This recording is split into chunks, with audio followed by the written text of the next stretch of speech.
Et bonjour mesdames, messieurs, fidèles téléspectateurs et tous nos internautes qui nous suivent partout dans le monde. Bienvenue dans votre magazine Vision d'Aigle, un magazine socio-religieux comme toujours. Nous avons eu le temps de parler encore une fois pour notre pays, pour la République démocratique du Congo. C'est un pays que l'Éternel aime beaucoup. En tout cas, toye lisusu na émission lelo avec apôtre Ringo Thomas Weja et apôtre Oyubo message na déjà apesaki lolaka no balobaka prophétie alobaki makambo ko salama to monde makambo salami alobaki to ko monde ba makambo belé Sodome Gomorrhe alobaki belé avant to paiement na mois moko saki un mois apôtre saki na concentration azaki na ba prière profondément azako lukanzambe saki un mois silence alors to yesu sous lelo na apôtre Ringo Thomas Weja pour natina ko lobela ko betela mbanga natina le jour du Seigneur et de sa vengeance. En tout cas, bien fidèles téléspectateurs, en tout cas nous sommes heureux de vous savoir nombreux devant vos postes récepteurs, devant vos téléphones, devant vos ordinateurs, devant vos laptops en train de suivre ces magazines Vision d'Aigle et Awatuzo Lobela surtout Bonzambe. C'est une émission bilingue. Nous aimons beaucoup parler plus en lingala pour que tous notre esprit puisse être libre d'exprimer selon notre réflexion parce que zala malamu mingi surtout réfléchir en lingala munoko batike la biso pas bako na biso. En tout cas, c'est comme j'ai dit tantôt que tous en essayer ko yamba bino. Les luna sunga mon côté. Na yé le dimanche le 7 avril, le 7 mai, allais-je dire, et toye ko kutana porte Ringo Thomas Weja parce que mission sur quand ça qui depuis le 28 février, le salaire c'est un mois et demi, un mois quelque chose, toye sur ko lukaye, na tina to solo là, ma solo maloba oyo aloba ki na biso. Abete masole bele bino bot bolanda biso internet, bozala na koyeba makambo oyo. En tout cas, sans plus tarder, fidèles téléspectateurs et tous nos internautes, j'ai dit déjà bonjour à Apôtre Henri. Bonjour monsieur les journalistes. Bonjour na batunyo surtout bazo landa biso bande konyo surtout. Oba sepelaka na moto na efungwama mungamba nzambe. Donc c'est ça. Amen. Donc motone fungwama mungamba nzambe mwana bitinda nzambe o alobaka donc mukala nzambe ndi mo mibengaka sanga ya juriste en tout cas ngala komi na mukala nzambe donc aosalaka vo ezali volonté nzambe. En tout cas pour ton Ringo Thomas Weja et c'est mon abiso ezali ya ko recevoir yo lisusu le leza dimanche na bi que peuple de Dieu ezala ki rassemblé na ba église tout ko bondela to tala yo après église ozana ndaku na tina ko lobela par rapport à mission, par rapport à vision, par rapport à soutien, par rapport à mes ou tout ça na grille de programme ya lelo. En tout cas, il y a tout ça la rétro parce que mission na biso za mingi tout ça la rétro parce que so mutazo landa émission ou tout ça là qui était la fois dernière akomono lo lenge tout ça lango lobby ou bien tout ça lango après avoir comment ba événement koleka mais tout ça qui ont avant ba événement nyonso tout les cas au baki Sodome Gomorrhe au baki ba corps ko simbati parce que Félix Sekeli aboyaki koyoka ozala mungu nzambe yebisa biso na moi rétro na tango yo moko moni makamolo baki kokisami lo lenge ni ozoyoka na mutema na yoto eloko ni nous se sentir en fait. Donc personnellement eza mon mawa pourquoi parce que peuple ndazo souffrir. Vous savez nzamba zonga kasimate na bisaki bino ke to beta na bango banda lelo tilobi na perte parce que na yebi muto asimbinga donc naza contre bangote souci nanga ezande passe à peuple nasi ce bolandine émission ya liboso dans l'attaque basée en jaune no bak augmentation de douleur et aujourd'hui yo mozo mona koma makambo zo kende ndeni bato bazo souffrir parce que na tetitesse ya bato moko songolo pakala bao bazana maîtrise ya makambote. Je pense que na lobaki que Félix akoki comme premier ministre parce que azozanga puissance azana puissance ya nzambete. Et puis na lobaki Sodome Gomorrhe na lobaki en débandade donc ezate makambo nga na lobaki tope ezalaki kolandisa motema tope posa motema nanga sauf que ezalaki makambo nde nzambe ndazwaki décision ezala bongo nde naza komibenga ke mukala nzambe ndenge moko otiko koloba donc nga naza nga mongamba mwana bitinda ya nkolo otinda nga lobi loba oyo donc c'est ça, Makassi, Félix n'a pas déjà, que Félix a perdre. Et aujourd'hui, on a vu mon sacco de Bakaye, tant à Zolo Makambo, parce que il y a beaucoup de gens, tant qu'on a qui peuvent quand ça rentre au salle théâtre. Or, que Ngana au salle théâtre. Donc, arrivé Nanga et Zapona, Kokisa. Maye oyo nzambe alekaki na kolobananga na moni pasi ya peuple na poni o la kisanzela na la kisaki Félix Nzela Félix abona Nzela et binomo bomoni abungi Nzela donc guide abungi Nzela ba brebino se bon aller éparpiller en tout cas comme avait dit l'apôtre Henri Thomas Weja en tout cas papa Félix ou nos politiciens nos autorités vous nous ont déçus à telle enseigne que tout ça qui est pas nabino bison so peuple population bana nzambe tout monde qui ndeli sungi za ko uta na parti opposition mais lelo tout moni jakuna Sodome Gomorrhe ndenga porta Lobaki et tout des barbel et ko sala makuna tout monde ba panzani toujours bati to se fier na nani ngonga oyo disungi za super mututi disungi za kapanzambe ndezo beta mbanga to beti mbanga na émission sur les gaki na tinete bana nzambe nyonso bayeba que Jésus-Christ est plus fort que tout. En tout cas, apporte Henri ndongo lobika guide Bunginzela, en tout cas peuple non suzana simanaye et comme la débandade. Ngibisa biso siko apporte Henri Thomas Weja. To komisko wapi par rapport aux jours du Seigneur et de sa vengeance. Na sia ke nzamba songi on a ben les jeunes milliardaires congolais et les jeunes milliardaires chrétiens. On a dit miko soutenir donc Mikanda de Jézali Bekadé Zali, le jour du Seigneur et de sa vengeance. Je pense que donc le jour du Seigneur et de sa vengeance. Donc ils ajouteront des peuples Azela. Donc peuple d'Azela jour. Ah on a une lettre Zali que donc on a kosangana on a caché hôtel de ville les Ali va reconnu na mboka na biso déjà bana nzambe loso bakosangana le jour là mais trop temps Elike ya peuple congolais etikale pa Nzambe. Batiaki elike pa ya Tshisekedi akufi. Batiaki elike pa ya Mouzé Kabila. Babeti Masasa akufi. Batiaki elike pa Jean-Pierre Bemba. Azana prison. Batiaki elike pa ya Félix réalité, c'est ça. Ndena ndolo bake bango moko bakokoka te.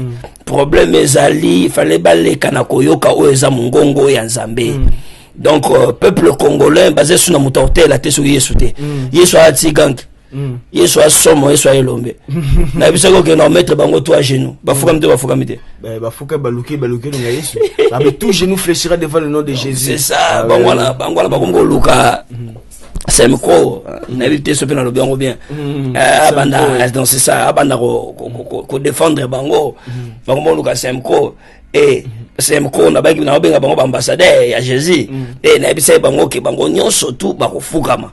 Et ba fukami et peut-être pas c'est ça nanga parce que tu suis ko na mona batu bazo ndi makakate.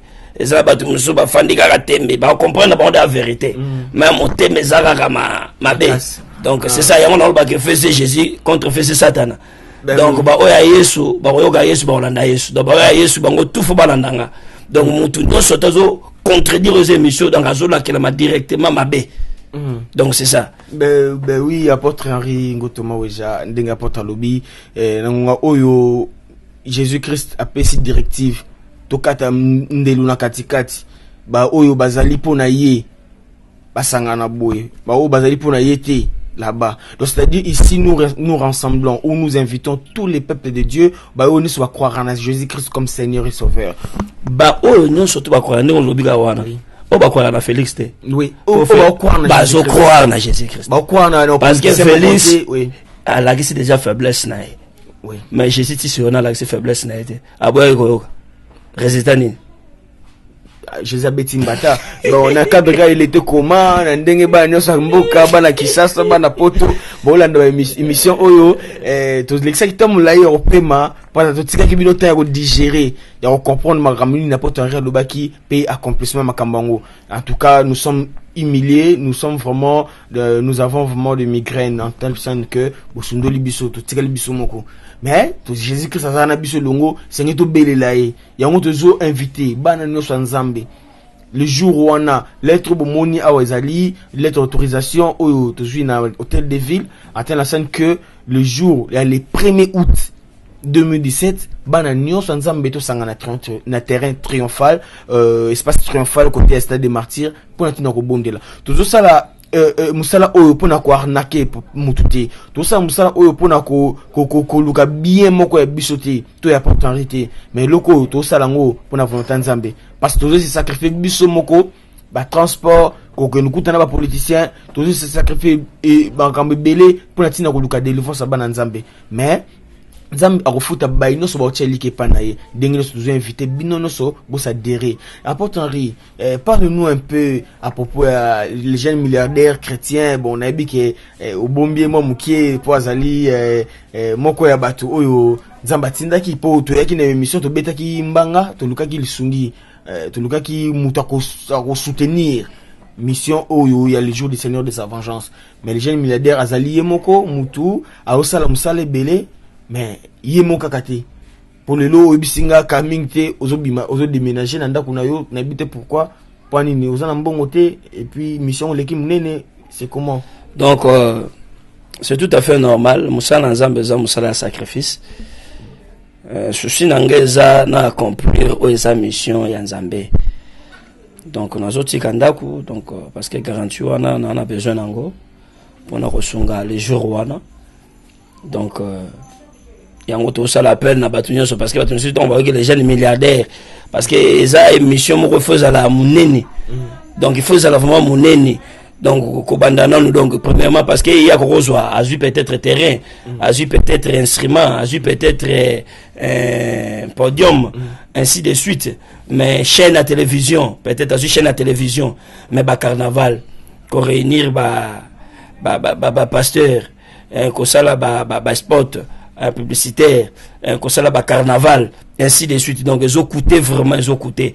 Et voilà pourquoi on a mis moi un mois mon cœur, tout diminuer un mois dépense mon cœur, plus mon cœur autour d'ango et on a pas léger les gens à s'exprimer. Donc c'est ça. Et on la peut voir même dans ça la peur na ba chrétien nyonso. Nga aona ina nga pona ba pagano te. Ngona za hypocrite na epete pour bataki mbangiste. Na epete pour ba musulman. Aonga na ye pona ba chrétien. Donc c'est ça, mon Christ union sur place à Zali. Mon Christ union sur place à Zali. Il faut soutenir le jour du Seigneur et de sa vengeance. Bénédiction, moko muneno o batamina sima o nzambe akopesa. Donc c'est ça. Et bah oh non bazo zelana nous bah oh non bazano na ngambo ando na osala appel bazo ngakoto parce que kune lo ya na ngote. Na sir que ceux qui na zalaki na yaki na bavanti batunyo surtout banga ba mona. Et le lot est sur le lot to relax sous batouté.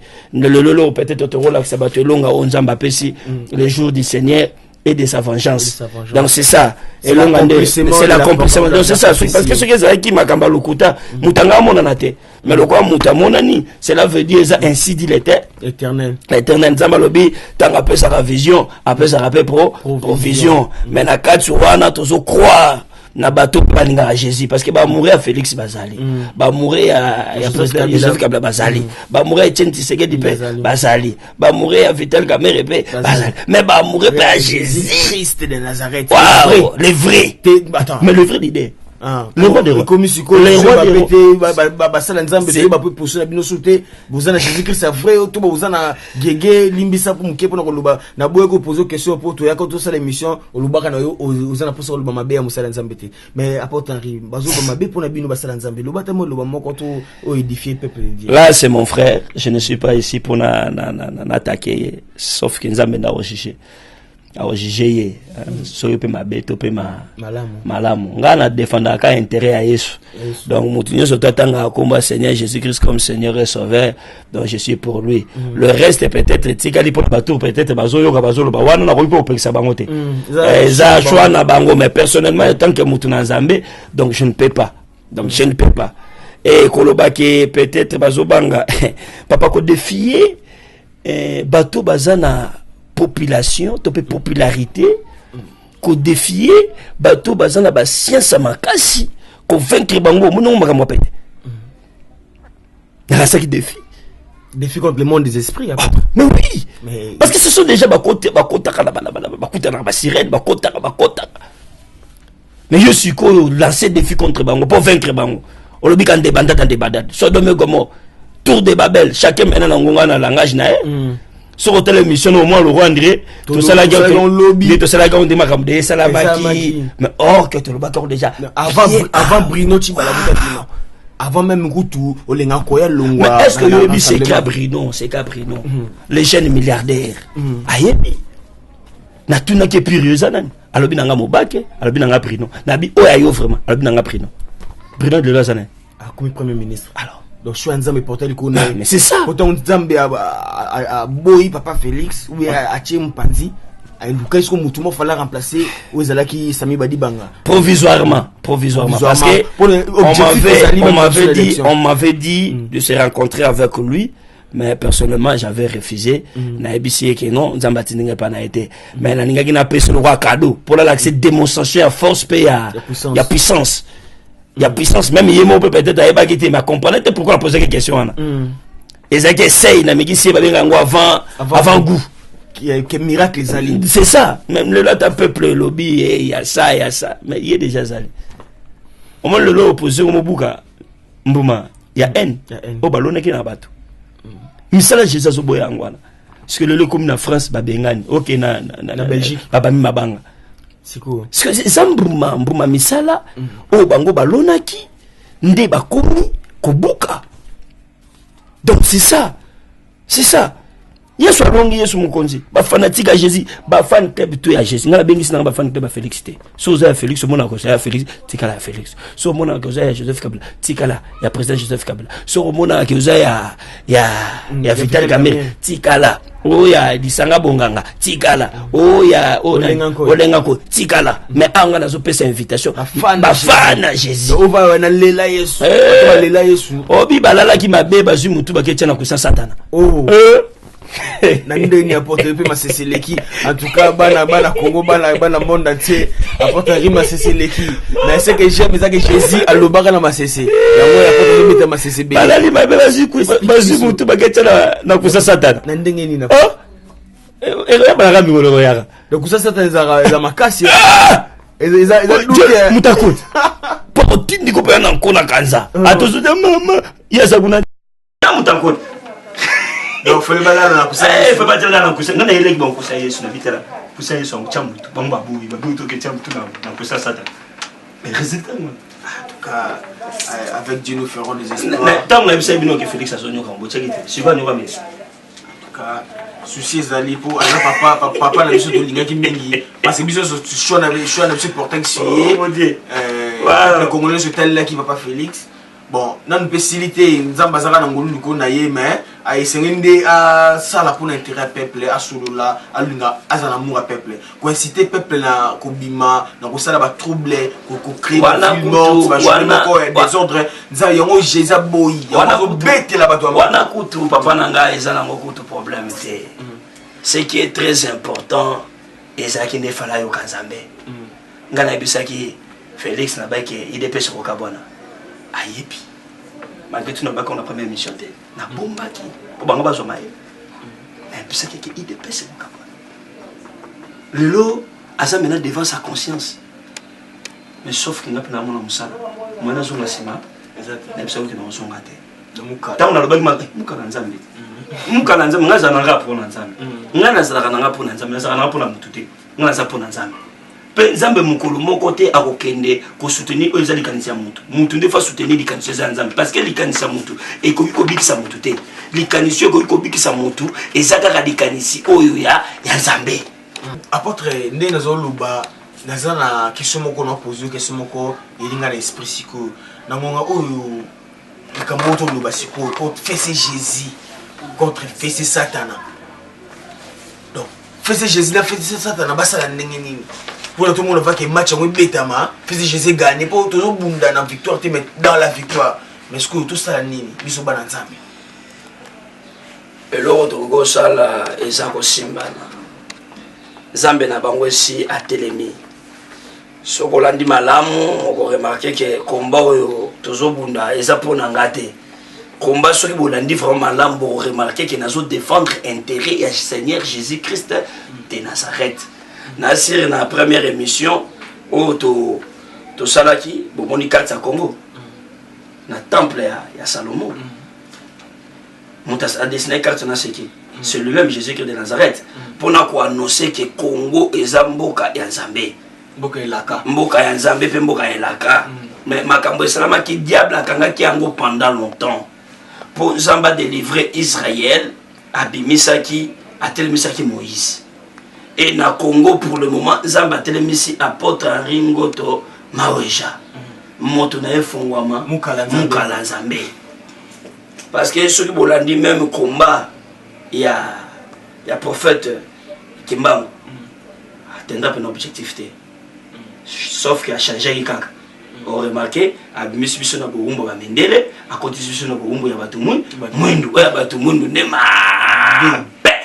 donc congolais moyini neka congolais moyini neka ça na bolingo te tout créer atmosphère mon capé donc c'est ça tout comme ko ina parce que le message c'est ça qui a haine mais or que message à Jésus est ya bolingo ndo monte zo ça l'appel ba o nyo surtout baza ya Nzambe o yebi kaza Nzambe oza ya majorité tikala na ko ya note ozonga mutu ya chenti sekete kene ba chenti sekete onga mutu ya mais mutu yebi kaza ya Jésus abeli la Jésus na chambre donc vanda ka bombe na so Seigneur Jésus-Christ comme Seigneur et Sauveur baptisé o alobi ata na passe ata na bisanga na Rolanda bango wana nde o Nzamba lobaki nanga na moni passe na bango na kiti na kangola na poni yo la kisanzela na kosala bokese na ba o bazo selanga ba o ba selanga te na ba juste na ba méchant e mukolango eza mukolo wana eza mukolo moko munene o mutu akufiotola mbanga na yazate Jésus a mettre tout le monde à genoux et le peuple ba reçoit des références nan na lobi mingité parce que mukolango déjà to bongisi de mukolango le 1er août et c'est terrible yango ba na Nzambe nyoso tout place bazali soutien adressez-vous dans la caméra ba na Nzambe vraiment soutien osana $500 tinda osana $1000 tinda osana $2000 tinda bo ba combattant bazana poto bana bazo bunda pona ba intérêt mboka soki bango pe ba moni ke baza ya Yesu baza ya Nzambe batinda pour l'intérêt général batinda soki baza ya Nzambe lobi très bien pour ana bonanga parce que émission longtemps ko sala au monde batu besusu ya IDPS ba ndiko tinda imbécile soba nga zoba nga la bango ni maile siko kozanga ni muto opposition ni muto kozanga koyoka Nzambe elemaka malédiction naza ni contre Félix mais sauf que nazoloba makambo ekozala na makambo ekosalama na makambo oyo Nzambe abongisi problème à Félix ezalaki ndeko boya koyoka Nzambe wana ezitalinga te tata na moi na mwana nga musali batindinga kende koloba oyo loba soki ezalaki mwana moko malama nga sani anga abenga allo papa yakana to solola peut-être ezalaki mpona boye abengi te siko Nzambe asala nini Nzambe adefendaka kaka oyo ezali intérêt na ye e mutu akomema délivrance ya Congo eza Jésus-Christ de Nazareth eza mutu te yango ndo na biso ke totiaki eliki ya epai ya Kabila le père apetie masasi akufi totie eliki epai bemba yo wana bakangi na CPI totie eliki epai Tshisekedi tala obasali toyaki lisusu Félix bako Félix ebotini soki malédiction te parce que vous malédiction parce que bloquer c'est continue dans la porte entre temps c'est la belle élection mais tu commis dans 5e mois c'est ça pas si sur ce côté c'est pas si sur ce côté au monde donc pour la route la bateau d'abord échoué na bango espoir ya suka essaie de te placer tous misu na biso total ekulusu bongo na ekulusu wana Jésus bimisi mutu o babengi apôtre Ringo Thomas Weja moto na efongwa mamuka na Nzambe moto na bishima oh yo yebi na si to fandaki na yo persona tant to balka na sima omoni koko wana mwana na ye azo pesa témoignage abi papa na zo mona te lisu moko mais papa trop bondila mais papa na ko mona lisu so ko mona malamu te papa na ko maki aveugle il voyait pas lisu wona musu ça la souté photo yo donc aussi bien ngo nyoso mbali zo mais na wabi soki miracle na zo ki zaika na na téléphone oso to fandi ka bubu amonde et mutu na bishima c'est bon parce que bitu baiser sur ya batute nzambe na obundango. Donc c'est ça, nous t'en corona en été. Apporte Henri Makambozo Loba, en tout cas je l'aime beaucoup parce que ça m'inspire. Parce que dans le début ya Makambo ngai na monaki on ndeti ndeti. Tant on benga ngai bien joris yaka tala bo message nzamba pesi ngai. Ngabi apôtre. Makambo bonde la pona mboko ba bonde le mingi pona mboka. Mais makambo simba kité. Mais le simba bi o ezali nouvelle version. Nzambe a changé raté les mêmes mais a changé la saison. Saison oyo izaya makama minene parce que ngongo oyo bana nzambe nyonso lisungi na bango so pa mututi lisungi na bango kapa nzambe yango to bituza invité bana nzambe nyonso ono so yibika lingara Jésus Christ comme Seigneur Sauveur ayako s'adhérer en fait que tout gagner ba âme ba biso bazana occultiste ba to bazana ba païen tout gagner ba âme wana qui convertissent qui disent que Jésus Christ est sauveur afin que tout transformer Congo.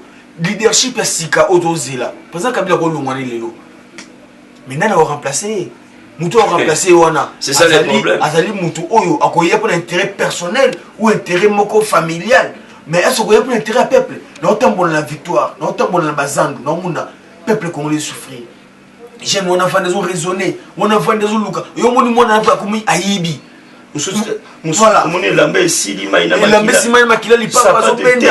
Et puis l'image de notre pays est toujours salie. Tout le monde est mboka. Yo kaba poubelle. Place partout. Place salité zali place nzamba fanda raté. Nzambe azasu na Congo ti. Nzambe alingrane Congo. Au monde on inviter Nzambe à Romona libulu moko a moutier. Mais pour pas bombango, pas problème. Et puis elle est baby simaka. Donc tout ça devant pas irresponsable. Bateau basa sans cœur. Nazo ngana kota place on a de père qui est na lobaloko la prophète Mususu. On est comme le roi non ça la politique. Et ngana ça à politique. Donc c'est ça. En fait mission je refuse mais peut-être na tioka mbabenga mungwa. Mungwa la monoko pona hotel ça grandeur à monter à mabe ya bato moinga. Oui, parce que non en fait place on a la raison dans le sens que aux alliés congolais nous se doit censé connaître évolution en non mon mosala nzambe na kosa parti prité. Mais non, on a parti prité. Dans le sens qui est na kosa parti prité. Donc là na zoya kana oyo ainsi dit l'éternel. Mais aux a quand même censé avoir une information. Oui, comme wapi, c'est quoi comme wapi. Félix a comme wapi. Peut-être ba o ba kosa bien placé ba kolo makambo ba kolo parce qu'il y a beaucoup de gens bazo zelaké apporter le baboité pour nani parce que bango s'attendre kana haine moko parce que bango nga haine. Et il y a d'autres prophètes basamika uniquement ko attaquer car lokola mutu moko. Kofinga mutu moko kofinga do yezo ko pesa disakolete yezo yande kofinga mais nga différence ya nga na bango ezaki nga na zo na lisakoli nga na yo finga félicité na yende na lisakoli oso ko na yo kofinga président Etienne Tshisekedi na yende na yakinde na lisakoli o ebombamaki na bimisi yango le résultat moni résultat so na tikala ki na ndako résultat le lo ngol au second mois, nous avons surtout la capacité. Il y a $2000, il y a $500. Et tant qu'on soutenir, nous sommes dans un résultat dans nos années. 1, les bénédictions. 2, les beaucoup de il y a l'écolo. Parce qu'on sauve plus de 80 millions d'habitants. C'est tellement important. C'est ça, c'est tellement important. Et bah, tu n'as surtout pas dans la liste de Zambé. Dans la salle qui m'a mis des filles. Na batonyo surtout bazana ba problème à maladie. Yo zo na problème à maladie. Ozu mongo wana, olobi maloba likolo. Peut-être au bongisi $2000. Olobi tata ngala soutenir ça mission na yo. Metela likamnangeza o bikisa ngai. Otindi yango, obenginga, otindi etongo tinda ngo benginga. Olobi problème na yo. Na kobondela pona yo. Et bato mo la bishima. Ba o ba bota raté ba robota.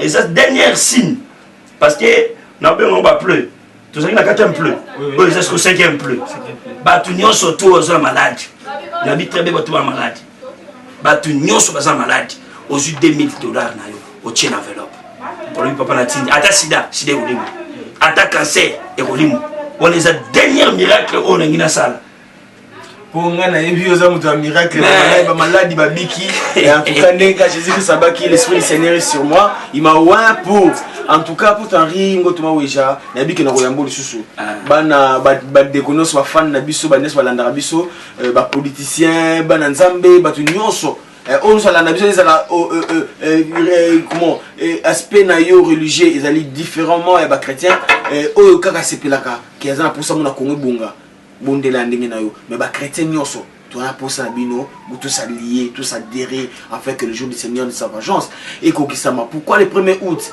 apporte rien au beta masonango? Pourquoi la malédiction apporte rien au beta masonango? On a besoin de connaître ya attendre au beta masolo ya makama minene o apporte rien au beta langai ils ont comme ça rappeler au bangi sangai na tina Congo Congo za kitoko Congo za bien to kimangote mais biba yo ça libanda mozonga awa to sepela bano ba obota masima to léguer bango un avenir meilleur, un pays beau, plus beau qu'avant. Autant Ringo Thomas Weja, nous sommes attrapés par ce temps.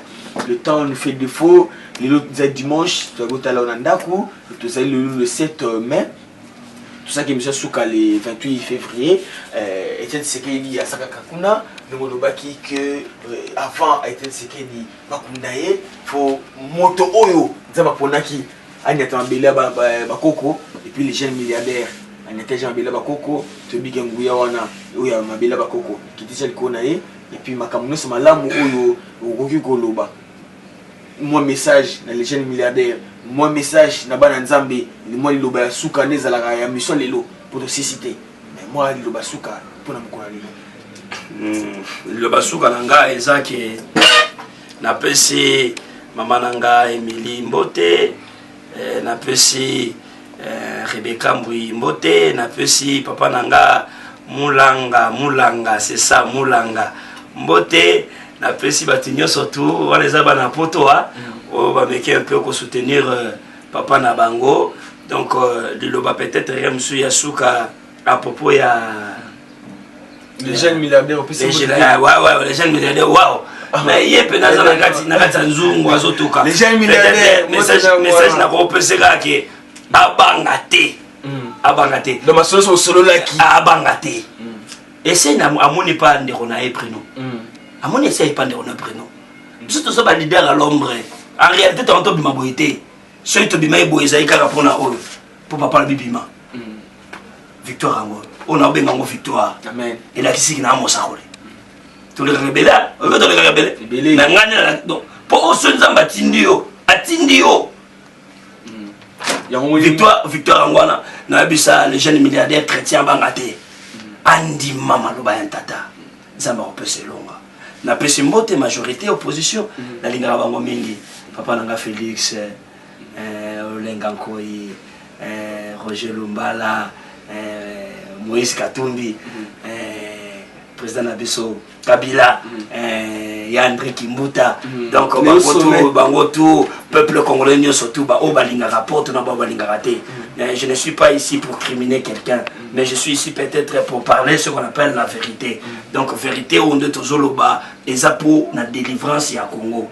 Donc na yeko sala makambote ko lansa makanisi nanga mais na yeko sala pona kokisa o ezali ya Nzambe.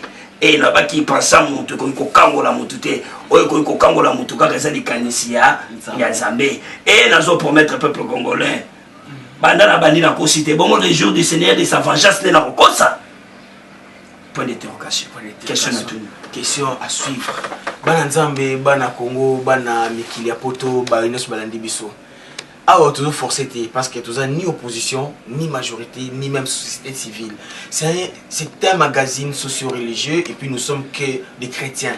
Tu es là pour nous bainoso ou bandimara Jésus-Christ comme Seigneur Sauveur, bah ça dérit. En tout cas, tout ça barnarquerté. Na internet tu dis que bah tu belé bah c'est la barnarque. Mais ah wabiso tous ces sacrifiés. Les jeunes milliardaires à Ebi, tu nous soutenir Bisso Baebi. D'amis qui est Nabiso, tout travailler ensemble pour que tout qui est Bosso. Il y a un autre béni, nous sommes adhérés, la vision où il y a les jours du Seigneur de sa vengeance. Tout pointant le 1er août et puis tu expliques les détails de l'émission pour y avoir la calamité.